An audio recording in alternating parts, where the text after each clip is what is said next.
ودكتور محمد عماد نائب المحافظ بتوزيع 31 مشروعا جديدا على الشباب من جميع مراكز المحافظة.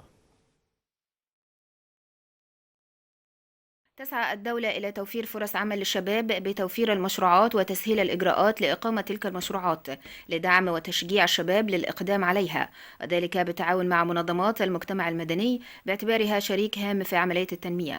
ومن هذا المنطلق قام دكتور أحمد الأنصاري محافظ الفيوم يرافقه اللواء محسن النعماني وزير التنمية المحلية الأسبق ودكتور محمد عماد نائب المحافظ بتوزيع 31 مشروعا جديدا للشباب من جميع مراكز المحافظة، والتي تتضمن مشروعات غذائية وحرفية. جميل العمل المدني والاستمرارية والإصرار على تحسين ما يحدث في المجتمع.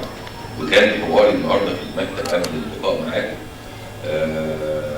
ان احنا بنشوف بلدنا بتتغير تغير حقيقي، بنشوف دور مؤسسات المجتمع المدني اللي حاسه مسؤوليتها الحقيقيه ودورها مع اجهزه الدوله او الاجهزه الحكوميه ما عادش دور ثانوي او دور تكميلي، هو تشبيك كل المجتمع المصري لصالح المواطن المصري. وهي دي الرؤيه فخامه السيد الرئيس بيأكد عليها، بتشوفها بتتحرك يوم بعد يوم وشهر بعد شهر وسنه بعد سنه 7 سنين.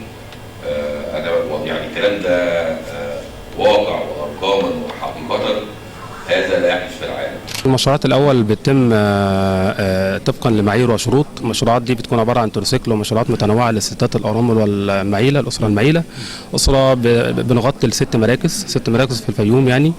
الشروط دي إن تكون الأسرة بتعول، ما يكونش عنده مصدر دخل، ما يكونش عنده أي حيازة زراعية لا ليه ولا لزوجته، وما يكونش عنده أي سندات أو أوعية في البنك. المهم إن هو يكون شروط الاستحقاق كلها تمام.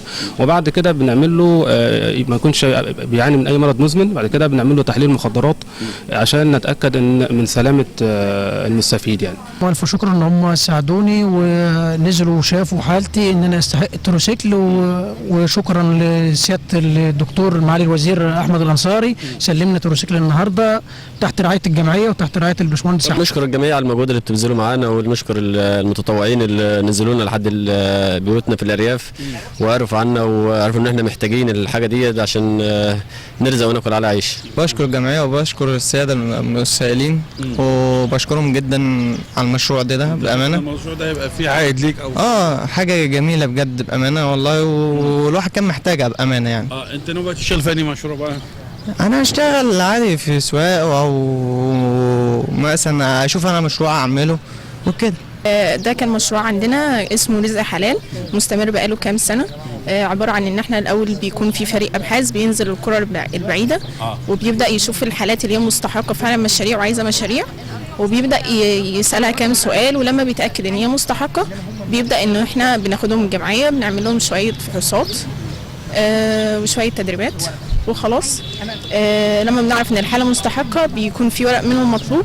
بعد ما نتأكد 100% ان الحالة مستحقة بنبدأ نديهم التريسيكل ويتسلم في وجود المحافظ. ان شاء الله هنحاول جاهدين ان يكون دخل لينا احسن، والايام اللي جايه تكون احسن بالمشروع اللي احنا خدناه. اشكر المجتمع المدني قدم وسيله لرزق حلال، وبشكر سياده معالي الوزير الدكتور احمد الانصاري على رعايته لينا. الجدير بالذكر أن المحافظة بالتعاون مع الجمعيات الأهلية تقوم بمساعدة الشباب بتسويق منتجاتهم من خلال عدد من الشركات، وكذلك سوف تبدأ محافظة الفيوم بالتعاون مع إحدى الجمعيات في تنفيذ مشروع جديد يوفر 600 فرصة عمل للشباب في الفترة المقبلة.